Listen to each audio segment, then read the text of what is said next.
welcome to the Retro Adventurers, Episode 2, a podcast about classic text adventure games. I'm Jason Compton, and joining us on the podcast today is Dave Hawkins. Welcome, Dave. Hi, welcome, Jason. Good to be back. All right, we will be your two hosts here for Episode 2. Those of you who joined us, and there were really quite a few, we were really excited by the response we got from the first episode. But Dave and I have talked things over, and we've decided to make a little bit of a tweak to the format. Rather than worrying about the spoiler fence, spoiler wall type of concept, we've decided that it's more of a listen-at-your-own-risk affair. We're talking about games that are 30, 40, almost 50 years old at this point. We all understand the risks. The games aren't getting any younger. We're not getting any younger. So we have decided to just sort of let the conversation flow so you understand going in that you will be spoiled, but we hope that you'll join us on these journeys regardless. Dave, we actually did get some feedback last time, and I was hoping to just run those over real quick. Not with a vehicle, but just share them with the audience. Paul wrote into us on our Facebook page, and he just shared a little bit of his history with text adventures dating back to The Hobbit on the Spectrum, which is going to be relevant in just a few minutes. Absolutely. And he hinted that he might be inspired to dig out his decades-old stack of notes and maps from those olden days, and hopefully hear back from Paul and others of you who might get inspired to do the same. And Adam emailed us to say, and I'm going to quote this pretty much verbatim. He said, in relation to the conversation that we had about the Pawn and possible Terry Pratchett influences, this was Adam's take. I'm not sure Terry Pratchett's humor would have been much of an influence on the Pawn. When it was being written, the first Discworld book had only been published in hardback from a small press, and his previous books are more in the SF vein. Corgi started publishing him in paperback around the same time Pawn was released, so he was definitely influential on later IF. That's the end of Adam's quote. And Adam went on to suggest that we look at the Cambridge Phoenix games, which are on our list of games to look at, but we're probably saving for when we're ready to have a good frustrated cry. I'd agree with that. Yeah, and Dave, we talked about this a little bit before the show. We'd knocked around the Pratchett influence, and I had probably been the strongest of the three of us in saying, aha, this explains everything. But I think the bigger point is probably that the same influences feeding into Pratchett and his popularity were already out there. The Douglas Adams, the Robert Sheckley, those types who had come before. Did you have anything to add on that? No, I'd actually agree with you. I think that the concept that this is probably more Douglas Adams, actually, and the style of the humour. But I think we can consider ourselves corrected over saying that it was Terry Pratchett, especially with the dates that Adam was so kind to supply us with. But there was a debate, anyway, it wasn't really amongst the three of us when Ben was with us, exactly about the influence that authors had on the style of interactive fiction or text adventures at the time. Yeah, and I think that as we go through episodes, we're going to see more and more some kind of similar influences, and I will probably keep banging the drum for it seems like there's sort of just two or three styles that predominate, and we're not the first to remark on this in looking over a completely different game that probably won't ever be covered on the Retro Adventurers, the game Neuromancer, which is more of an graphic adventure, light RPG, but Jimmy Marr has an article talking about its sort of tongue-in-cheek, self-satirical style and how that really dominated so much of the 80s development and why. So I may sort of obliquely quote that, even though Neuromancer is not really a Retro Adventurers type game, at least certainly not anytime soon. But really appreciate the feedback. Paul, Adam, those of you who have engaged with us on Facebook, and just to explain, we have a Facebook page, The Retro Adventurers. You can also email us at contact@retroadventurers.com. Look forward to hearing from you, and if we can, we'll share a little bit of that on future episodes. So, as is our format, our specialty, we have an appetizer game, something that we'll delve into in a little bit of a shallower swim before getting to our main course. And Dave, you had teed that up for us as Arctic Adventure A, Planet of Death. I'd like to invite you to introduce that to the audience. I certainly will. I feel that we should be saying Planet of Death, though, just as a sort of credit to Ben now, who couldn't say it any other way. But yeah, Planet of Death. I first played this, and I was actually thinking about it earlier, over 40 years ago, which is a horrifying thought for me. I very first played it on the ZX81, which, as the name would suggest, was a machine released in 1981, and I played it pretty much in that year. But my actual overall memories of it would be having played it on the ZX Spectrum again. So it was a game that I obviously loved so much that I bought it in more than one format. But obviously we both played it, so I'd be quite interested in your first impressions first of all, Jason, and then perhaps I can go over sort of my fond memories of it. Certainly. Yeah, this was the first time I was taking on... definitely Planet of Death. I think any of the Arctics. It's possible that I'd explored one or two before, but I don't remember doing it. I did try to give myself the authentic, original ZX-ZX81 experience. I played it on an emulator that faithfully emulates the screen refresh on every key press, and it made me kind of dizzy and nauseous, and I had to bail. But I did try, so I did switch to a Spectrum emulator where I was much happier, much more comfortable. I have to say that although I appreciated what they were doing, I did feel that there were some under-realized details in the world, and I guess it gave me the feeling, because it feels very much like it, if it's not actually using the Scott Adams parser, which he did publish in magazines. That it was kind of an open understanding that if you got the magazines that he published it in, you could sort of take his system and adapt it. I felt like the author maybe didn't fully understand the limitations of that format, because the author was using room descriptions to tell you about objects, but then didn't realize that if you then take the object away, you have to update the room because you can't change the description. So the rope is still part of the room description after you cut and take it. There was another example or two of that. So it felt odd, like the system wasn't quite to the purpose for the author, or something else got a little lost in the translation between idea and implementation. The built-in hint system I thought was interesting. Can I just skip close to the end and ask you? There's the hint for pressing the buttons to make your escape at the end, and the hint was 5, 4. No dusty bin rules. Now, I get how 5 and 4 set up the order of 3, 2, 1 that you need to press, but I do not understand the no dusty bin rules reference at all. Can you help me out, Dave? I can help you out there. There was a TV show called, I believe, 321, and it was hosted by a human and a dustbin. And the dustbin was called Dusty Bin. All right. This is going back to the 1980s, and I'll be absolutely honest. I got it straight away when I read it, but I can't remember the show. But the idea of 321 and Dusty Bin, that's stuck in my head. Yeah, that explains it. I figured it was something like that, but I just didn't have the cultural context for it. I don't know. Did you feel that there were enough violent solutions to problems on the Planet of Death? I've got to say, some of it, the idea of having to kill the alien seemed a little unnecessary, but then again, the whole process of having to actually to get the alien to move him was I almost felt like it wouldn't have taken them too much to have said, added the command "move alien" might have been a little better. But I think pretty much my experiences and my memories, were very similar to yours, where I felt that they hadn't really understood the limitations of the parser, as you said, and the fact that the level descriptions, the room descriptions weren't being updated. You get used to it very quickly, and in 1982 you were very forgiving about these kind of things because this was all very new, and the technology itself was still quite exciting. Right. That we had a game at all at that point. Exactly. That was exciting. And the built-in help, that was exciting. That not a lot of games were doing that at that point, and they were, as long as you had the cultural context, and even then, even the 5-4 no dusty bin that did set it up.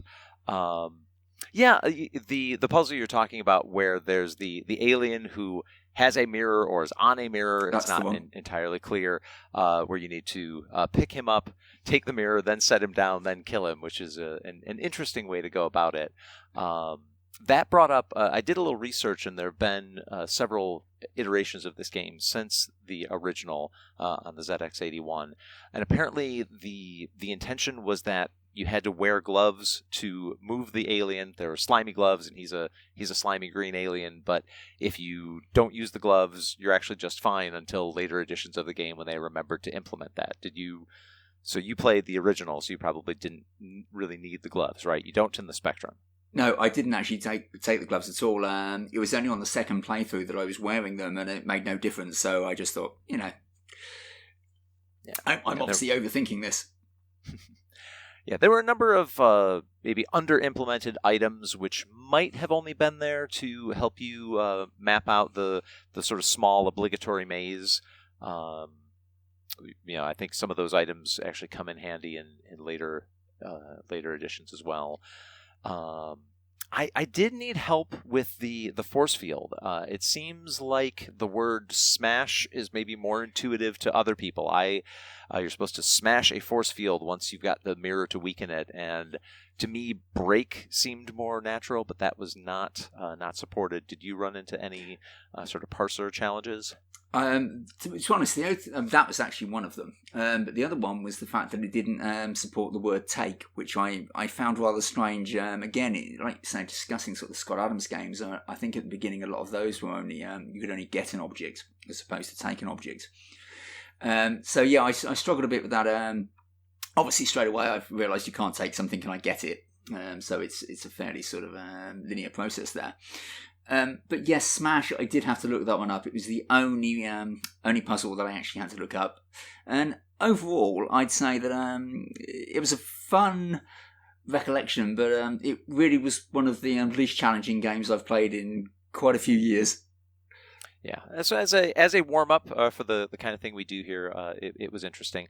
I guess what frustrated me more than anything, you can have limitations of the system, or not quite grasp what your sort of ceiling and floor are, but for a game that the premise is you are trapped on the, if I may borrow the format, the planet of death, when you finally get to your escape spaceship, you go through the incantations, you flip the switches in the right order, you press the right thing, and the description is not of you blasting off into orbit and wiping the sweat off your forehead as you celebrate. The closing line is, the lift has taken me up to a plateau. That is not what I expected my stirring escape on a spaceship to sound like. And I'm not sure why that would be the thing that you would walk away going, oh yeah, I definitely sold that ending. So that was confusing, and that's not a technology thing. That's just what did you, the author, think a stirring wrap-up would be? So left me wanting more, and maybe that was the idea. They did have an adventure B through whatever the F, I think, was the final one. Yeah. They had more adventures to sell, but the lift has taken me up to a plateau, not exactly up there with the great finales in literature. Well, I think with the Spectrum version, it really was almost a direct port of the ZX81 version. You'll notice straight away that there's no lowercase letters, for example. It's all capitals. Oh, yeah. Whilst because the ZX81 only supported an uppercase alphabet, and I think that they more or less just ported the whole thing over, all Z80, and they just set it up for the Spectrum. I think there were very little changes needed, and they took advantage of that. Now, when we wrapped up our first episode, we said that our main course for episode 2 was going to be Knight Orc, and we arrived at that for various reasons. We had started with the first magnetic scrolls. We didn't want to start with the first level 9 because that's Snowball, and then we'd have to do all the jokes about all the 7,000 color-coded rooms. We'll get to it eventually, but we thought Knight Orc would represent a good kind of peak of the level 9 development period. And we started working on the game and quickly recognized that it's just a bigger lift and needs more time than we had set aside for episode 2. And in particular because of all of the NPC interaction. And when we sat down, Dave and I talked it over and realized that, okay, a lot going on here. We don't want to, just kind of give it a rushed look, but because of all the NPC interaction, maybe we needed to rewind and look into the inspiration behind it. We'll come back to that in a second. But from where we did get with Knight Orc, Dave, it seemed like in part we wanted to give it more time because we were impressed by what we saw so far, and really wanted to make sure that we gave it a fair shake. Is that kind of accurate? I'd say that's definitely accurate. I mean, there were some lovely things about it, and I loved the style of writing. But it seems far more in depth, and I think we would be doing an injustice if we just quickly rushed through it, as you said, and then said, right, let's move on. So I think I'd like to spend sort of another couple of weeks playing it and get a proper feel for it and an understanding of all the characters and the actual depth of the game. Yeah, and it gets deeper as you go along. Initially it's the story of Grindelguts, and you're sort of in sole command of his fate.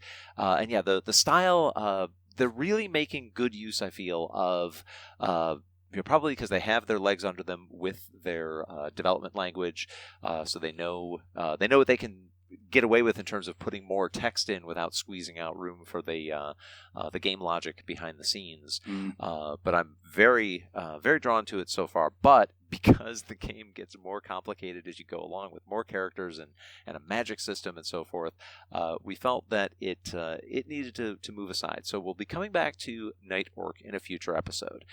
But because it's got that NPC heavy, their internal name for it was Chaos, the Knight Orc adventure system, and also that's reflective of the chaos that ensues. If you look at a screenshot of Knight Orc, you can see all of the NPCs whipping around. That, of course, brings to mind Thorin sits down and sings about gold. So we realized that if we were going to put Knight Orc aside, the natural thing to take its place would be, as perhaps obvious and basic as it is, to go and look at The Hobbit, which for a big chunk of text adventure culture is really the book of Genesis. It's not the first adventure, but it is certainly the first that people think of in many cases. It's the first to do a lot of things and do a lot of them well. We even talked about this in episode 1. It's pretty much the first game that you can readily point to that has a sophisticated multi-word parser that could be a memory resident game on the platforms of the time, the Spectrum, C64, and the like. And certainly one of the earliest and best known literary adaptations, and was the gateway for a lot of people, including myself, to reading Tolkien at all. So we shifted over to The Hobbit. I played the American release for Commodore 64, which had enhanced graphics. They're disk load. They're sort of more they're high-res bitmap, so that they're partially drawn programmatically, but also there's just more data to it than the tape load version, which is more vector and a little cruder. Dave, which version did you play? Well, I actually played two versions, both Spectrum versions, but I played the original release, which was the one that was released by Beam Software, and I also played a fan-based rewrite, which was the Hobbit for the 128K Spectrum. It's an identical game, but instead of the vector graphics with the field functions that take several seconds to draw, it's got a more stylized instant graphic style, and they just basically took advantage of the 1-to-8 rampaging ability, which enabled you to store more images and just have this instant response. So the actual games themselves are more or less identical, but I will, as we go on, talk about the sort of various comparisons between the two, and recommend that anybody who's not tried the 1-to-8 version should give it a go. Excellent. The C64 disc version has a musical score. There were things that were coming back to me as I played, because The Hobbit was an early acquisition for me as a young C64 user, but I really haven't gone back to it since the 80s. So as soon as it loaded up, there were certain things that I was prepared to see. Like I definitely remembered the difference in the detail of, the door to the Hobbit hole, the way it looked in the disc version versus the vector graphics version. But I had forgotten the musical score. Does the Spectrum 128 version, does that add music, or did they try to map what they did with the disc version that Addison Wesley released here? No, there's nothing else to it. It is literally just improved graphics, and I think some bug fixes. The original Hobbit, and I don't know how far you've got into it, or whether the Commodore version even had these bugs, but the Spectrum had a few, shall we say, foibles that would trip you up occasionally, and particularly things about wearing the ring. If you wore the ring in a number of locations, you just simply crash the game. Ooh. I didn't run into that. I ran into plenty of cases where the game, as a consequence of its design, had sabotaged me. But I didn't get any hard crashes. It's probably fixed for the C64 version, but it was kind of on running a challenge with the Spectrum versions, and I actually did manage to play it all the way through without any crashes. But this was mainly due to having played it so often that I'm I won't do that there. And no. So, in terms of the telling of the story, and in the U.S., the version came with the paperback book. So like I said, that was the introduction that a lot of us got, because here you go, here's the game, here's the book, the game of the book of the game. The basics are you're rousted from your happy Hobbit life by Gandalf and Thorin. The goal eventually is to get the dragon's treasure, bring it back, and put it in your chest. And there are, there's an Elrond encounter. There's the kind of, goblins and harrowing escapes and adventures along the way. Maybe take us back to your first experiences playing it, and did you have grounding in Tolkien to begin with, or was this your first introduction as well? Well, I'd actually read Lord of the Rings before I even played the Hobbit. I think I'd read it about the year before, so which would have made me about 10 years old. But the actual game itself, like you said in America, the UK version also came with a book. And the actual imagery, one of the first things that I always remember about it was just the imagery of Smaug on the cover, and that's kind of an overwhelming memory of my childhood, just looking at that and going, even now I will look at it and I will smile because of the memories of the game and reading the Hobbit afterwards. But as you say, my overall memories really in this point would be, even when I've sort of read it, it would be to looking at the differences between The Hobbit and Lord of the Rings as an actual book, with the Lord of the Rings being far more adult-based. And obviously The Hobbit being far more childish. But I actually felt in many ways that the game is more adult than the actual book was. I don't know how you felt about that, but I think as an interpretation, I felt the game was a little darker, oddly.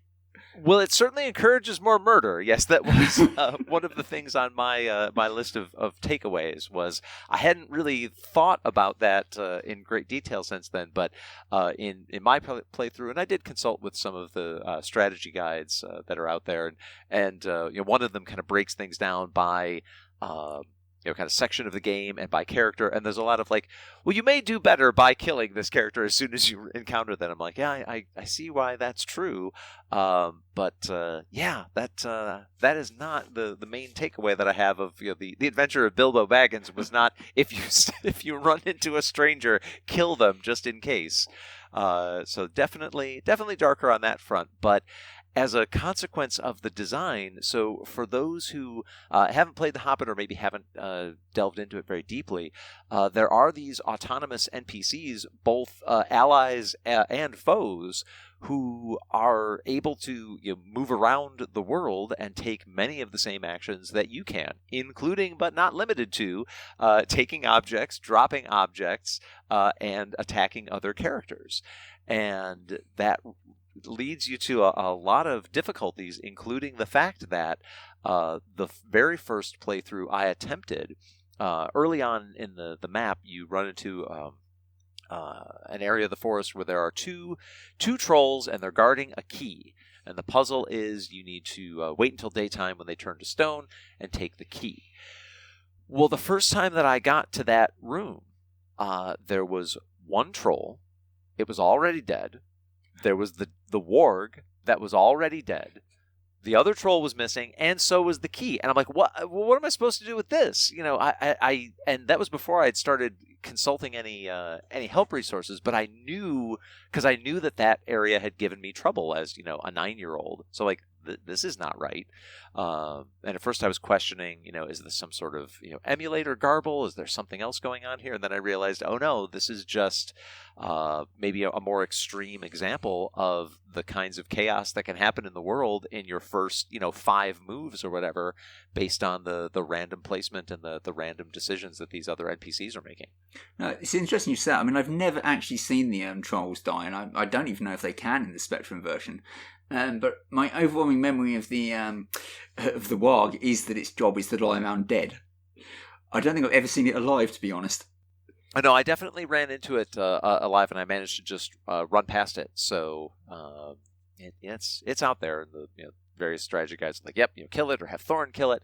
That was, and that's another element to the parser, in that you can order your allies to do essentially all of the things that you can do. You know, you can give it a parsed command. You can give it a multi-stage command. Yes, and of course, in the fashion of, there were reasons we discovered that maybe this did not make for the greatest game design.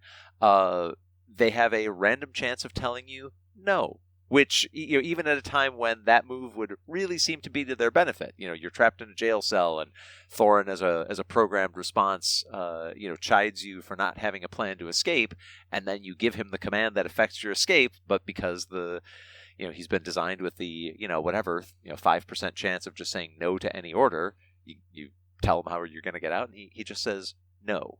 Did you find that come up at any hilarious and or tragic moments for you in your playthroughs? Well, I think generally what you'll find with Thorin is that eventually you're going to want to kill him anyway. And I don't think you need him after the Goblin's dungeon. I don't think you actually need him to actually solve any problems. So there is a possibility that it might be worth it. But that aside, it is very random. There's no doubt about that. And I think it almost would have been better, even at the time, given the depth they were trying to capture with the AI, is if you antagonise them more, they were less likely to do what you wanted. And it does feel very much that it is just a random element to it, and whether or not they will do it. And very similar with Gandalf, although the biggest problem I think you'll find with Gandalf is that he just wanders off with something you desperately need. Right. He's very light-fingered, is Gandalf. Doesn't like to just pick things up and wander off.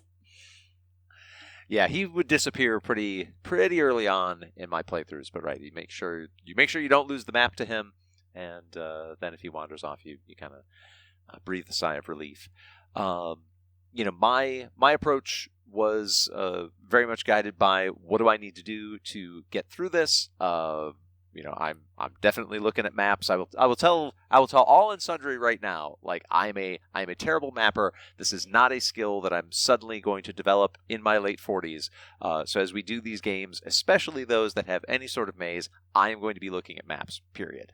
And once you start to look at the overland world and kind of what's involved in solving this game, there are a handful of puzzles, many of which are of the, have the right key to open the right door at the right time. Sometimes it's pretty clearly color coded or adjective coded. The red door for the red key and so forth. Getting through the maze, but an awful lot of it is just can you get through the world without the game putting itself in either outright unwinnable, or simply, I have no idea where this object might be. It could be on any one of these goblins that are prowling around, or any one of these NPCs that I simply can't find anymore state, or not chancing into a room at the time that the goblin decides to attack you and kills you instantly. Of which there are numerous goblins. That's one thing. I mean, as you're wandering around, you've got the angry goblin, the vicious goblin, I think there's dunted goblin or something like that. And they are absolutely everywhere. And the times you have to repeat it, particularly when you're in the goblin maze and you're wandering around, and one mistake, I think you've got like one move if a goblin comes into your area to not get sent back to the dungeons. And I don't know how many times for you, but in the latest playthrough, I think I probably went to that dungeon about 24 times before I came back and found the actual ring. I had a very similar experience. Actually, I had that problem show up after I got the ring. I was just trying to escape, and with the route that I had planned out, just without fail, I would get, nabbed and thrown back in the dungeon. So I got very, very familiar, with say to Thornton, pick me up, say to Thornton, west. Eventually just had to start navigating it differently to avoid that room. I'd read about a trick involving, I think it was, the specific phrasing of how you kill the goblin might keep them from respawning, but that didn't seem to work for me. And even with, kind of copious emulator quick saving to try to minimize the damage, ultimately I ended up just having to hold my breath, take a different route to get out of the goblin dungeon, because just time and time again, I would get thrown back in that cell. I mean, one thing I would actually say it's kind of related really to what some of the comments we were making about the porn last time, and I find it quite interesting really that the Hobbit, despite its rather advanced parser, and probably one of the first parsers that were out there that had that sort of level of complexity. I mean, it's possible that some of the Infocom stuff were doing similar things, but for me, this was my first sort of experience of this level of depth. And I find it quite interesting that the Hobbit didn't actually really rely upon that level of parsing. You could pretty much play the whole game verb noun. Yeah, you could, which I think, and building on the conversation we had with the pawn, I think really from a playability standpoint is to its credit. Now, the parser did support, and under the hood, whatever that was doing to the chance of success or of breaking your sword, there were things like carefully, involving like throwing the rope to hook the boat. Yes. You can do those things carefully. You can attack things carefully, or I forget what the other modifier was. Recklessly, quickly and suddenly, and things like that. Yeah. Yeah. Which those enhancements, I think, if they're meaningful, if they're if not strictly optional, then you don't have to come up with the plant pot and the pop Yep. on and on from the pawn. I think that's to its credit. Now, I did, to kind of sanity check myself, to peel back the curtain. We made the decision to move to table Knight Orc and move on to the Hobbit fairly recently before recording. So I was burning the midnight oil last night, wrapping up my work on the Hobbit, just sanity checking myself against some of the video walkthroughs out there. And I watched the Apple Adventures one, which is a really good YouTube channel. I'll put the link in the show notes for people who just want to browse some of these classic games without making maybe a multi-hour commitment to playing them. But I watched the second half of that one just to see, like, am I missing something? Am I getting everything that I can out of this? And that player was giving like 5, 6, 7 step commands to Thorin mostly, but also to Bard towards the end, in order to effectively reach the winning condition. So it was a multi-step command is different than a descriptive adjective and modifier type command. But the fact that the Hobbit parser and engine was able to store all of that and execute it, not just for your main character, but to store that up for an NPC, that was a genuinely impressive feat. Again, for a game that was designed to be memory resident on a 48K machine. So I was extremely impressed to see that, as although also equally horrified as like to suss that out, to put it into practice is quite a lift. Oh, absolutely. I mean, one of the things, particularly with The Hobbit, that I was really impressed about at the time, I remember the idea of the exceptions, which you don't really need, but the idea of being able to say, take all except the red key, but also the way you could say, going back to keys, you could say, take all the keys except the gold one. I loved that at the time, and it was one of the things that really just made me think. It was a wow factor for me for a text adventure. I've since learned that obviously you Americans had a lot of games that were that complicated because I think mainly because you were really sort of displaced, weren't you, over there at the time, or we weren't. Yeah, once you get to 1981, 82, you will still see some commercial titles released on tape. So like early in the Commodore 64's run, you'll see tape releases in the US.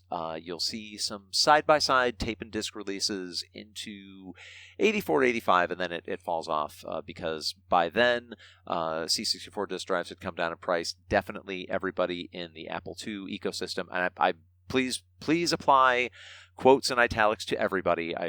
If you are out there and you were using a tape drive on your Apple II through 1991, that's great. But I'm painting with a broad brush here.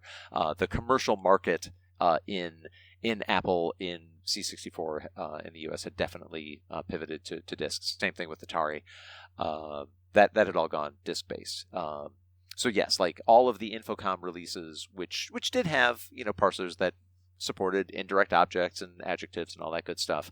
All of them always supported that, but they were all always disk-based. So the fact that the Hobbit was packing the vector-based graphics system and this really pretty complex parser that supported multiple levels of commands for multiple characters, and had these independent characters running around, and isn't terribly slow. The vector draw as well as the bitmap draw graphics on the 64 were not fast at all, but the actual giving commands, executing commands, that was all being processed very quickly. I'm assuming that on the Spectrum it was at least as brisk. It was pretty fast. This is quite an interesting thing you're actually bringing up here, because when I was comparing the two versions between the 1-8 version and the original version, which incidentally I both played sort of an emulator, but whilst the actual graphics on the 1-8 version, they are better graphics, and the way they appear is, I love the sort of installations, the instantness of it, but I didn't quite enjoy the game as much with the instant graphics. Maybe it's the nostalgia thing, or just in some ways, just how I expect them to be. But overall, I quite liked watching the graphics draw. I found it sort of maybe quite soothing. There is something about pacing for these games when we come back to them. Yeah. Like I will say, I had no qualms about putting my 64 emulator into 200% mode and letting the graphics draw a little bit faster. That felt about right to me. Although I appreciated the soundtrack, I didn't. Once I got the hang of it, and it's adaptive audio on the 64 disc version. Like it is, the themes change and they get moody as you go along. And I didn't remember that, and I was actually chiding myself for not remembering, what it was doing with, what you would now call environmental audio on a 1984 release, which was when the 64 disc version came out. But yeah, there is something with these games, and I noticed it even playing Infocom games on my Amiga in the 90s. Something about the faster load times took a little bit of it away. You'd have that feeling in one of those Infocom games that, like, when you had solved the puzzle, when you'd come up with, or at least come up with a command that got you further along, that disk access would hit and you'd go, I've set on something. And similarly, I think, when you've got that feel of whatever number of seconds it's going to take to draw that next environment, you go like, this is that feeling of traveling over the countryside and reaching that new area. So it is, once you have that sense memory, sometimes that can become the preferred way to experience it. Definitely, and I think it also, with the slower graphics drawing, it almost gives you a sense of achievement that this is a new image here, whilst when the instant sort of appearance, it's a bit like, it's another picture. So again, my takeaway was a lot of the difficulty was about, has the game has the game done things to itself that are going to make it hard for me to do what I already know that I need to do? Because once you have the view of the puzzles, the understanding of the maze, then it's like, okay, will the red key be there by the butler where it's supposed to be when I reach him and decide whether or not to kill him immediately, or won't it? And the first time I played through, again, having had restarted after the troll with his key was missing, restarted, playthrough, got killed randomly by a goblin, okay, restarted, play, make it to the butler, no red key, no idea where it might be, can't really seem to get out of this elf hall, so I guess I'll be restarting then, or at least going back to a previous load. Once you get through that, you're in a world of what's the game done to itself. And so I guess you, having played it twice on these two different platforms, did you find that what you would now call emergent gameplay, was that a positive for you or a negative?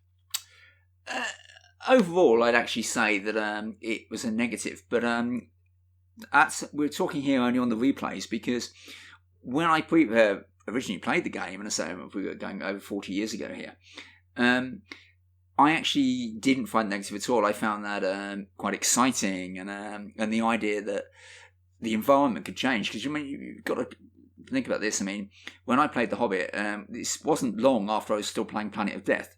So the massive changes and the idea that the world felt like it lived really sort of added to the whole story for me. But in retrospect, and with the replays, you're thinking, oh, get on with it. Yeah, but that is a good point, and I think we touched on that a little bit with The Pawn last time, and I don't remember if the comparison was The Hobbit, or actually no, it was the comparison of Around the World to The Pawn. Here we are, we're talking 3-4 years difference, and look just how much the presentation has changed visually in terms of the text, the depth of the text, the parser. But that's a great point too. Going from Planet of Death to The Hobbit. Now, Planet of Death was designed for a smaller machine. That would have been the 16K ZX81, it was, right? Yes, it was 16K. Yeah, we forgot to make that point. So you couldn't play it on the base. No, the 1K machine. ZX81. But it was for a 16K machine. Hobbit, a little hungrier, needed the step up in machine, but still, you're getting a much bigger experience, and one that, because of the emergent gameplay, does have that replay value, unlike Planet of Death, where once you've done it, the only thing you would be going back for is, well, can I do anything with just that random, stones item? No, I really can't. Other than mapping the maze out, there's just nothing to do with it. Whereas The Hobbit, you can, you could do challenges to yourself. Can I? What if I do kill Thorin immediately? Can I get through this game? What if I do, drop this or try to go through the whole game, with one hand tied behind my back, one way or another, or don't restart when something seems awry. So that seems like it would have been appealing at a time when just the games themselves were few and far between. Never mind the resources to buy them, add them to the collection. I can see whereas as maddening from the standpoint of, can I please just get through this game so I can talk about it on my podcasts? I'm having that feeling in 2024, but in 1984, the idea that this is a game that is going to surprise me with its own twists and turns that are...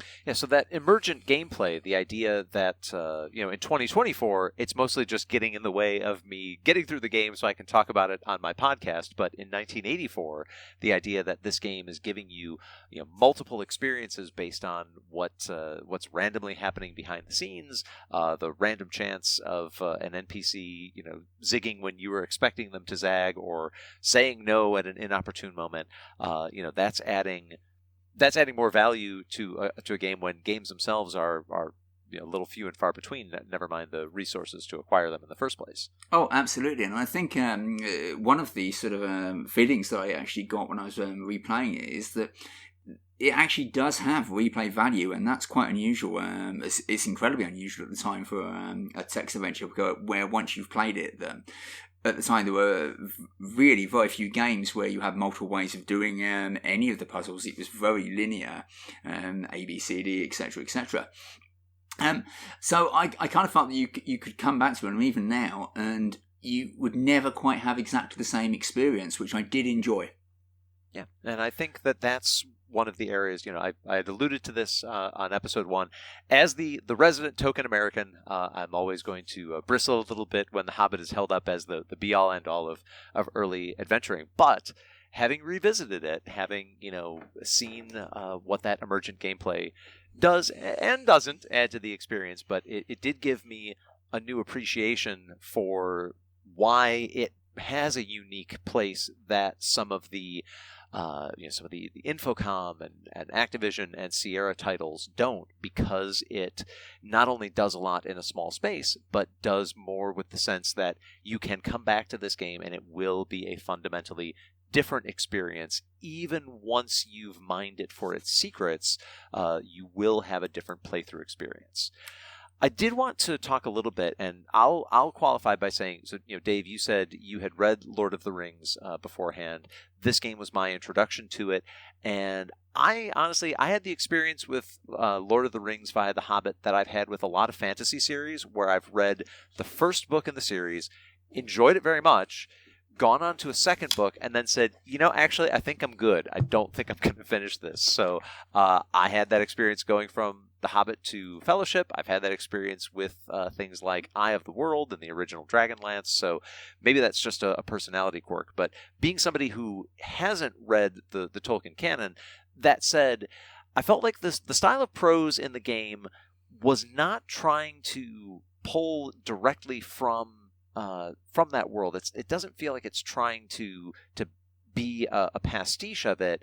It was certainly richer text than we saw in something like Planet of Death or Around the World. I guess I felt in a couple of spots that I would have liked a little more depth of description, but or more ability to interact with the environment. Like, there's not a whole lot you can gain from examining or searching or trying to manipulate things that are just described. Again, we understand the limitations because it was meant to be a memory load. But how did you, as a Tolkien completist, or at least Lord of the Rings fan, how did you find the prose?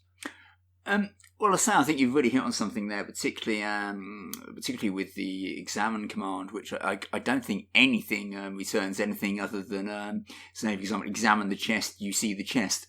I think it's like that across the board. I can't think of a single object that you can gain more information from by examining it. But overall, I mean, I was incredibly happy with it, really, at the time, and it covered the Middle Earth for me. I mean, you got the journey. The Lone Lands, which, if you're looking at the Tolkien mythology and the Lord of the Rings, it's about a 10-day travel from the Shire to the Lone Lands. But in the game, you step at your door and you're there. It's literally right outside. And then and then obviously the trolls would have been in the Lone Lands, and then you're in the Misty Mountains, and then you're in Rivendell, etc. So text-wise, I think I'd have loved to have had more detail. I'd have even been quite happy to sacrifice some of the graphics to have a little more text. But I don't think overall those graphics took that much memory up, so maybe it wouldn't really have helped. But generally, I really felt the game captured the feel of what Tolkien had tried to express in the books, and for me, that worked. Yeah, I think we're coming away from this. Last time around, we looked at the pawn and we said, maybe the historical legacy has been exaggerated here. But I feel like with the Hobbit, we're like, no, this is at about the right spot on most people's all-time list. I'd agree, certainly. I mean, I think it's certainly in the top 10. I mean, there's something I wanted to bring up about this, actually, that once I actually started just looking into it, trying to refresh my memory, really, about The Hobbit. And this kind of ties in with what we were talking about Anita Sinclair last time. And this is that the lead developer on The Hobbit was actually Veronika Megler.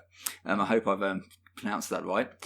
And Philip Mitchell as well, who is quite sort of famous amongst the Melbourne House titles. But as I say, I found it quite interesting that some of the most advanced games actually had female developers. particularly in relation to the text adventures at the time when the industry was so dominated by men. Yeah, and in the U.S., the Sierra Adventures, Roberta Williams was Of course. sort of the superstar name, but there were other women that were working on Sierra titles, and there are certainly other examples as well. So, male-dominated industry, yeah, sure, undeniably, but when you dig into the actual credits, you're like, oh, well, there was, oh, okay, and over here, oh, all right, and yeah, I know there have been interviews with Veronika Megler in recent years, kind of going over the history of the Hobbit and how that came to be, which definitely encourage people to seek out. We at the Retro Adventurers are not so much the historical research archaeological type. We're more playing the games and giving our assessments of them, but definitely there's a lot of great work out there where people have put in the time, the historical analysis, and we'll link to those when possible. So you will please forgive us when we don't have the exact publication dates of The Color of Magic on hand, but definitely encourage those discussions. Yeah, absolutely. And if I feel it's interesting, and certainly sort of keep an eye on some of the historical facts, particularly when they link to other games. But as you say, we're really about playing the games, and that's what the podcast's about, and certainly something that I enjoy most about them. So other thoughts on The Hobbit before we move on to what's coming up next? I think we've pretty much covered it. Overall, I would just like to give it a rating, and I think compared to the other games, I am happy to give this 8 out of 10, partly for nostalgia, partly because I feel it actually genuinely captures its subject well, which is quite unusual for a game of its time, partly for its actual ease of play, but overall for entertainment value, and I thoroughly enjoyed returning to it. Yeah, if put in a spot to do a rating out of 10, 8 was the number that came to mind for me as well. There's always a risk of overinflating in the early going and then not having enough room to build up later. But looking at it, like I said last month with The Pawn, where I want to try to meet these games where they are with what they were trying to do. And The Hobbit, as it says on the tin, it's trying to give us the capsule version of the journey of Bilbo Baggins, these harrowing adventures, the danger of having one's skull cleaved in at any moment and forcing a replay. Is that frustrating? Is that annoying? Yes. Is it made more palatable with modern conveniences? Oh, yes. The fact that we can now do emulator, quick save, quick load, and so forth. That helps, but they were clearly trying to build a text adventure with depth of parsing. They won on both of those counts. Clearly trying to make something with replay value. Absolutely hit it there.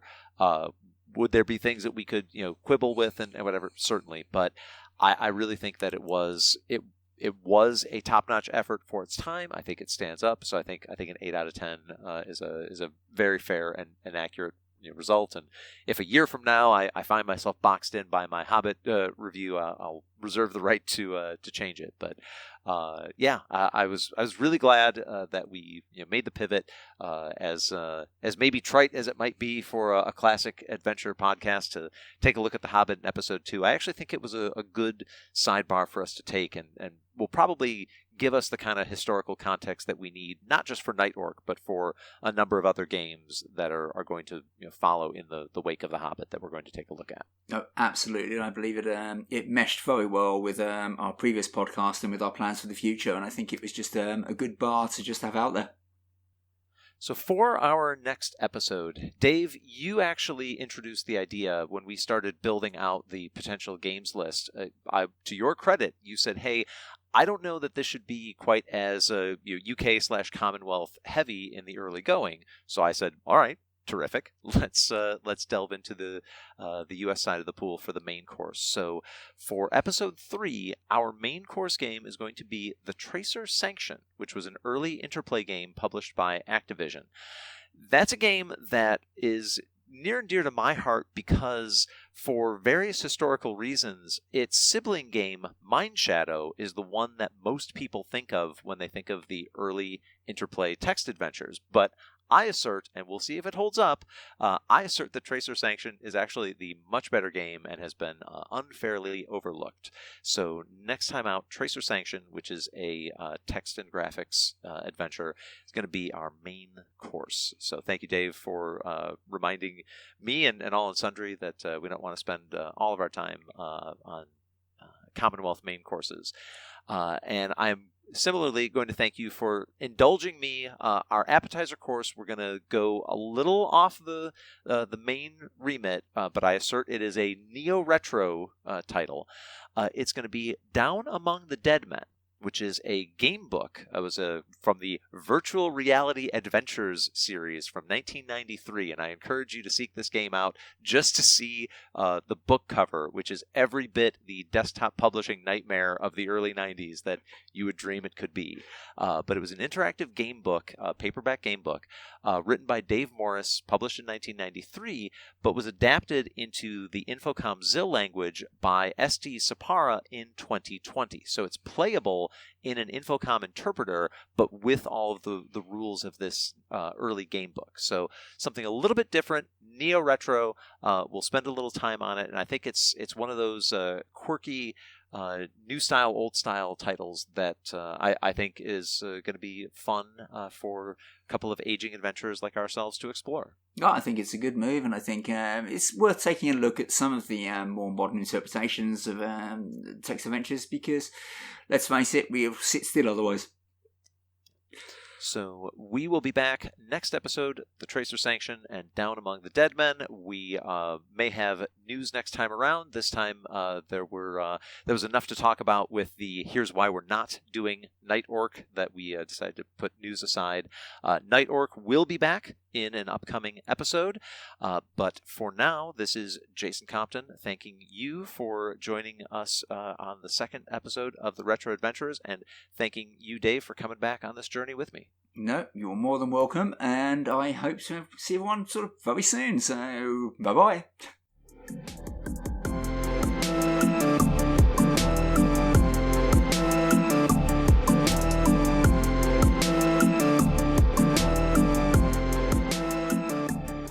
You have been listening to The Retro Adventurers, a podcast about classic text adventure games. This episode was produced by Jason Compton and Dave Hawkins, with editing by Dave Hawkins. Please subscribe on your favourite podcast platform, including Podbean, Apple Podcasts, Spotify, Amazon Music, and Podcast Addict. Visit us at retroadventurers.com and follow us on Facebook. The Retro Adventurers is based on a format originally devised by Ben Collier, Jason Compton, and Dave Hawkins.